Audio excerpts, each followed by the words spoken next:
Hello, എല്ലാവർക്കും നമസ്കാരം. ഇന്ന് തൃശ്ശൂരിലെ വളരെ പ്രസിദ്ധമായ ഒരു ഭദ്രകാളി ക്ഷേത്രത്തിലാണ്. മനോഹരമായ നെൽപ്പാടങ്ങളുടെ ഭംഗി ഈ ഒരു ക്ഷേത്രത്തിലോട്ട് പോകുമ്പോൾ കാണാം. വിശേഷപ്പെട്ട കാര്യസിദ്ധി പൂജയും പൊങ്കാലയും നടക്കുന്ന മധ്യ കേരളത്തിലെ ചുരുക്കം ചില ക്ഷേത്രങ്ങളിലൊന്നാണ് ഈ ഒരു ക്ഷേത്രം. തൃശ്ശൂർ ജില്ലയിലെ പ്രസിദ്ധമായ തൃക്കൂർ മതിക്കുന്ന് ഭഗവതി ക്ഷേത്രം. അങ്ങനെ ടെമ്പിളിന്റെ മുന്നിലാണ് ഇന്ന് ജനുവരി 21 ചൊവ്വാഴ്ച. ഇന്നലെയായിരുന്നു ഇവിടുത്തെ പ്രസിദ്ധമായ വേല. ഇന്ന് വേലയുടെ പിറ്റേ ദിവസം ഇവിടെ വലിയ ഗുരുതിയാണ്. മനോഹരമായ ശ്രീകോവിലിൽ ഭദ്രകാളി ചൈതന്യം അഭീഷ്ടവരദായിനിയായ മതിക്കുന്നിൽ അമ്മയായി ഇവിടെ വാണരുളുന്നു. ഇവിടെ പലതരത്തിലുള്ള പറവെപ്പിനായിട്ടുള്ള ഒരുക്കങ്ങൾ ക്ഷേത്രത്തിന്റെ മുൻവശത്തായിട്ട് കാണാം. ക്ഷേത്രത്തിന്റെ മുന്നിലായി പടർന്ന് പന്തലിച്ചു നിൽക്കുന്ന വലിയൊരു ആൽവൃക്ഷം കാണാം. അതിനെ സമൃദ്ധമായി വളരാൻ അനുവദിച്ചുകൊണ്ടാണ് ഇവിടുത്തെ മേൽക്കൂര ഒരുക്കിയിരിക്കുന്നത്. മതി എന്ന വാക്കിനർത്ഥം ജ്ഞാനികൾ വസിക്കുന്ന ഇടമെന്നാണ്. പൗരാണിക കാലത്ത് ഇവിടെ തപസ്സനുഷ്ഠിച്ചിരുന്ന യോഗീശ്വരന്മാരും ഋഷികളും ആരാധിച്ചു വന്നിരുന്ന ദേവി ചൈതന്യമാണ് ഇവിടെ മതിക്കുന്നിൽ അമ്മയായി വാണരുളുന്നത്. വേല കഴിഞ്ഞ് പിറ്റേ ദിവസം 10:30 നട അടച്ചതിന് ശേഷമാണ് ഇവിടെ ഗുരുതിത്തറയിൽ വലിയ ഗുരുതി നടക്കുന്നത്.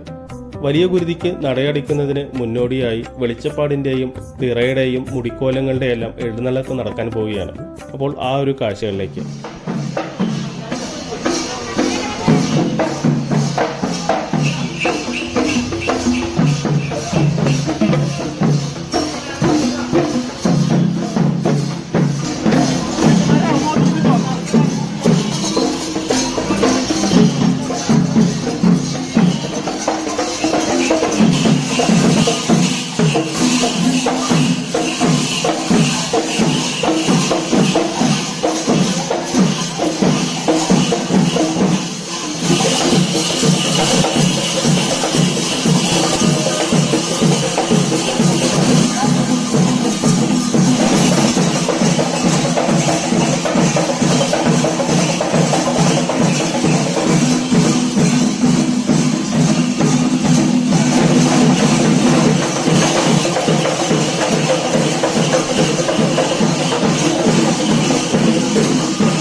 പ്രദക്ഷിണ വഴിയിൽ ഇടതുവശത്തായി വീരഭദ്രനും സുബ്രഹ്മണ്യനും ഉപദേവ പ്രതിഷ്ഠകളായി കാണാം. ഈ പ്രദക്ഷിണ വഴിയിൽ ഇടതുവശത്തായാണ് ഗുരുതിത്തറ വരുന്നത്. നേരെ മുന്നിലായി നവഗ്രഹ പ്രതിഷ്ഠ കാണാം. വലിയ ഗുരുതിക്ക് ശേഷം 7 ദിവസത്തോളം ക്ഷേത്രനട അടഞ്ഞു കിടക്കും. പിന്നീട് ക്ഷേത്രനട തുറക്കുന്ന ദിവസമാണ് നട തുറപ്പ് മഹോത്സവവും ഇവിടുത്തെ പ്രസിദ്ധമായ പൊങ്കാലയും. ഇവിടെയാണ് ഗുരുതിത്തറ വരുന്നത്. ഈ ഒരു ഭാഗത്താണ് വലിയ ഗുരുതി നടക്കാൻ പോകുന്നത്. ആചാരപ്രൗഢമായി ദേവീപ്രീതിക്കായി നടത്തി വരുന്ന ഈ വലിയ ഗുരുതിയിൽ പങ്കെടുത്ത് അനുഗ്രഹങ്ങൾ നേടാൻ ഒരുപാട് ആളുകൾ ഇവിടെ എത്തിച്ചേരുന്നു.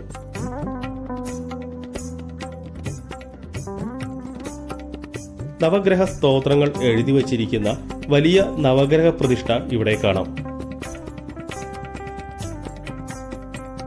ഇവിടെയാണ് ഊട്ടുപുര വരുന്നത്. പ്രസാദൂട്ടിനായി ആളുകളുടെ ക്യൂ ആണ് ഇവിടെ കാണുന്നത്. പ്രദക്ഷിണം ചെയ്തു വരുമ്പോൾ ഈ ഒരു ഭാഗത്തായി വഴിപാട് കൗണ്ടർ കാണാം. ഇതിന് വലതുവശത്തുള്ള വഴിയിലൂടെ നാഗക്കാവിലോട്ട് പ്രവേശിക്കാം. ഇതിന്റെ അടുത്തായിട്ട് 2 ഉപദേവ പ്രതിഷ്ഠകൾ കാണാം. ഇവിടെ വേട്ടക്കാരന്റെയും ശാസ്താവിന്റെയും പ്രതിഷ്ഠകളാണ് ഈ കാണുന്നത്. ശാസ്താവിനെയും വേട്ടക്കാരനെയും തൊഴുത് മുന്നിലോട്ട് നടക്കുമ്പോൾ ഈ കാണുന്നത് മുത്തപ്പന്റെ പ്രതിഷ്ഠയാണ്. ഇവിടെ പ്രദക്ഷിണം ചെയ്യുമ്പോൾ ഇവിടെയുള്ള മണി മുഴക്കിയാണ് പ്രാർത്ഥിക്കുന്നത്. അടുത്തതായി ഇവിടെ നാഗക്കാവും ബ്രഹ്മരക്ഷസിന്റെ പ്രതിഷ്ഠയുമാണ്. വിശേഷ ദിവസങ്ങളിൽ കാവിൽ പുള്ളുവൻ പാട്ട് നടക്കാറുണ്ട്. നടതുറപ്പ് മഹോത്സവത്തിന്റെ അന്ന് നടത്തപ്പെടുന്ന പൊങ്കാല ഇവിടെ വളരെയധികം പ്രസിദ്ധമാണ്. മധ്യ കേരളത്തിൽ ഏറ്റവും കൂടുതൽ ഭക്തജനങ്ങൾ പങ്കെടുക്കുന്ന ഈ പൊങ്കാലയ്ക്കായി അനേകായിരം ആളുകളാണ് ഇവിടേക്ക് എത്താറുള്ളത്. ലളിതാ സഹസ്രനാമ സ്തോത്ര ജപത്തോടു കൂടിയ കാര്യസിദ്ധി പൂജ എല്ലാ ബുധനാഴ്ചകളിലും രാവിലെ 10:30 മുതൽ 12:30 വരെ ക്ഷേത്രത്തിൽ നടക്കുന്നു. ഉദ്ദിഷ്ടകാര്യ സാധ്യം, ഭവനഭാഗ്യം, സന്താനലബ്ധി, വിവാഹം, രോഗശാന്തി, വ്യാവസായിക നേട്ടം, ശത്രുദോഷ നിവാരണം, ഇങ്ങനെ നിരവധി ആവശ്യങ്ങൾക്കായി നടത്തപ്പെടുന്ന ഈ കാര്യസിദ്ധി പൂജയിൽ നിരവധി ചിട്ടവട്ടങ്ങളും വ്രതക്രമങ്ങളുമുണ്ട്. വിദ്യാസരസ്വതി പൂജ, ധന്വന്തരി പൂജ എന്നീ വിശേഷപ്പെട്ട പൂജകളും ഈ ക്ഷേത്രത്തിൽ നടത്തിവരുന്നു. എഴുന്നള്ളത്തിന് ശേഷം അരുളപ്പാട് നടക്കുകയാണ്. അപ്പോൾ ആ ഒരു കാഴ്ചകളിലേക്ക്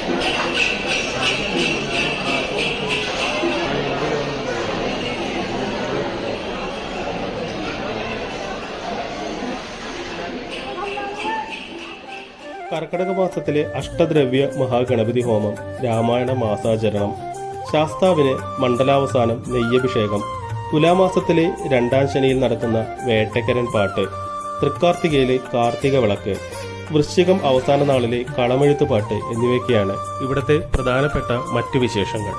ഇവിടെ നേരെ കാണുന്നത് ശ്രീഭദ്ര ഓഡിറ്റോറിയം, ഇടതുവശത്തായി ക്ഷേത്ര കമ്മിറ്റി ഓഫീസും ഹാളും ആണ്. ക്ഷേത്രസമിതി ഭരണം നടത്തിവരുന്ന ഈയൊരു ക്ഷേത്രം പൊന്നൂക്കര, കല്ലൂർ, തൃക്കൂർ എന്നീ ദേശങ്ങൾ ഉൾപ്പെടുന്ന 20 സമാജങ്ങളിൽപ്പെട്ട 850-ൽ പരം കുടുംബങ്ങളുടേതാണ്. മതിക്കുന്ന് ക്ഷേത്രത്തെക്കുറിച്ച് പറയുമ്പോൾ ഇവിടത്തെ മനോഹരമായ ക്ഷേത്രക്കുളത്തെപ്പറ്റി പറയാതെ പൂർണ്ണമാവില്ല. നിരവധി പടവുകളോടുകൂടിയ വലിയ ക്ഷേത്രക്കുളം കാണാൻ അതിമനോഹരമാണ്. മതിക്കുന്ന് ക്ഷേത്രത്തെക്കുറിച്ചുള്ള ഈ വിവരണം ഇഷ്ടപ്പെട്ടാൽ ഒന്ന് ലൈക്ക് ചെയ്യുക. ആദ്യമായിട്ട് കാണുന്നവർ മറക്കാതെ സബ്സ്ക്രൈബ് ചെയ്യുമെന്ന് പ്രതീക്ഷിക്കുന്നു. കൂടുതൽ വിവരങ്ങൾ ഡിസ്ക്രിപ്ഷൻ ബോക്സിൽ കൊടുക്കാം. നന്ദി, നമസ്കാരം.